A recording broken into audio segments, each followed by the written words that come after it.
la gestión del presidente Alberto Fernández, de Ginés González García. Estamos con el ex ministro y el también ex secretario de Salud, Adolfo Rumisten. Muchísimas gracias, Adolfo, por estar aquí. Gracias, Luciana, por invitarme.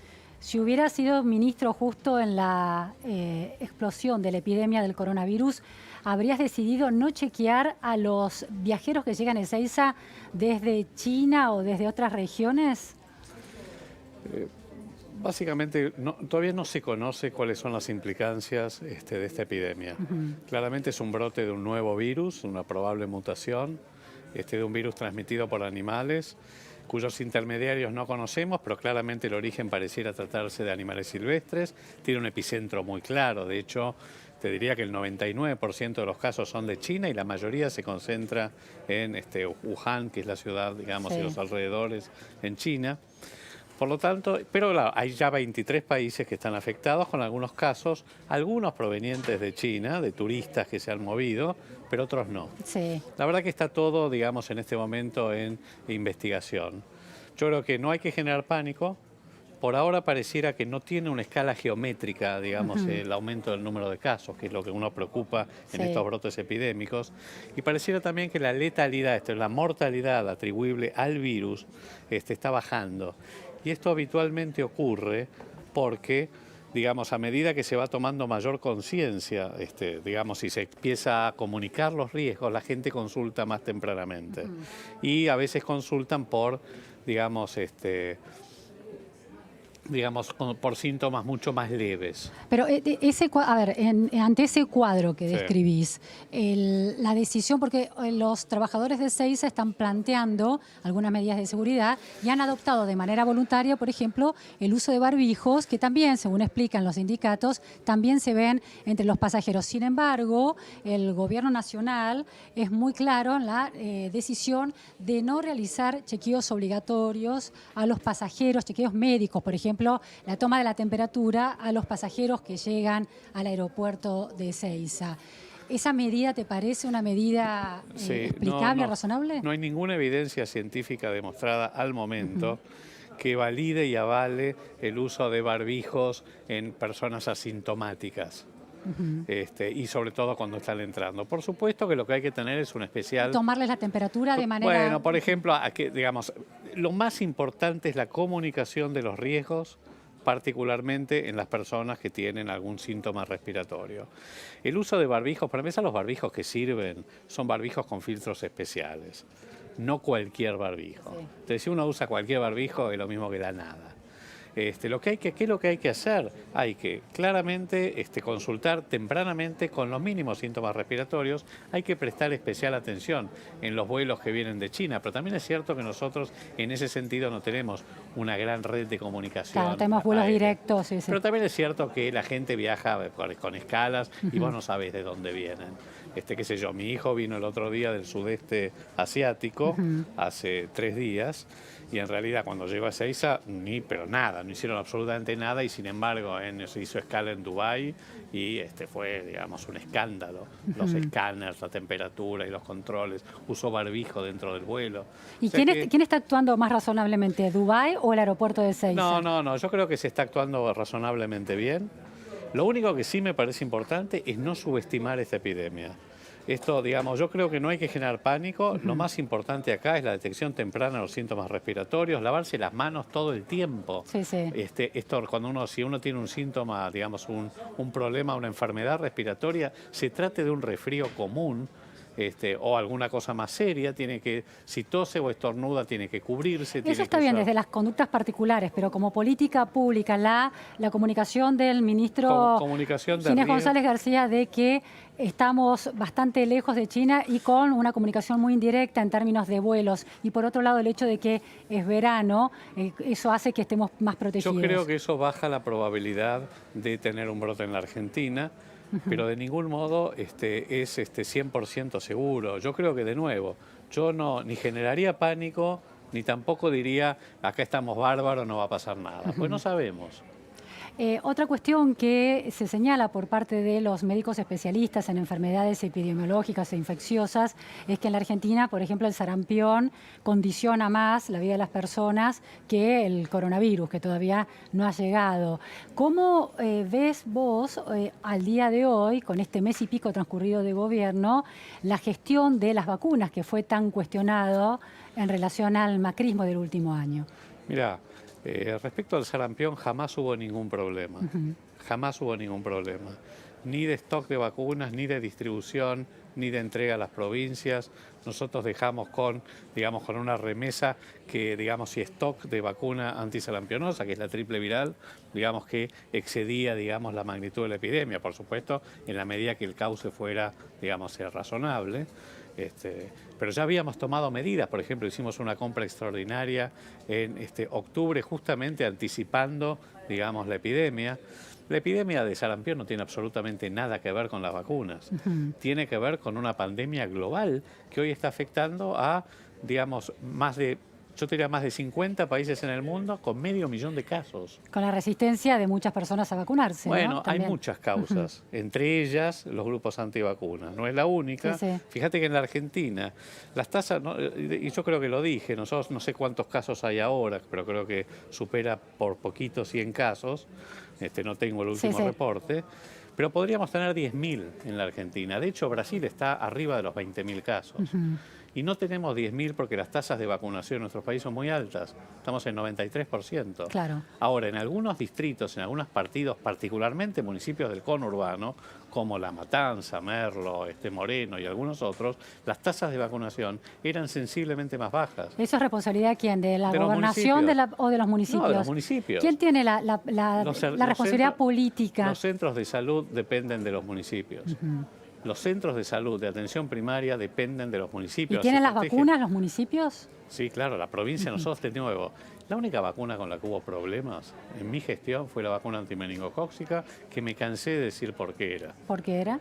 Bueno, al principio fue, en el momento en el 18 fue la devaluación, que nos dejó, en ese momento, vos pensás que en ese momento significaba más del 30% del costo de todo el calendario nacional de vacunación, era una sola vacuna, que era la antimeningocócica, vacuna absolutamente cuestionada, cuestionada. ¿Por su efectividad? Desde lo epidemiológico, desde lo sanitario, no hay ningún otro país que tenga este calendario de vacunación. Pero nosotros lo que decimos en aquel entonces fue posponer la dosis de refuerzo a los 11 años para poder asegurar la distribución de vacunas a los grupos de mayor riesgo.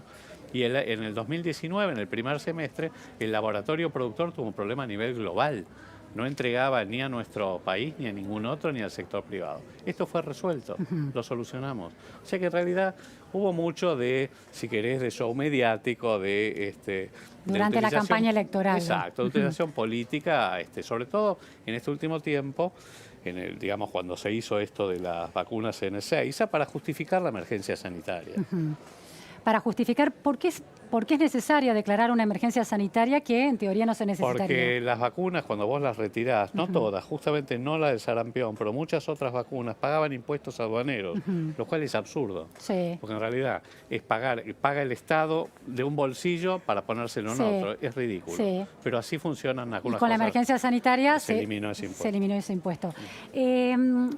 Adolfo, la figura de Ginés González García tiene, por parte de la opinión pública, gran admiración recibe, ¿no?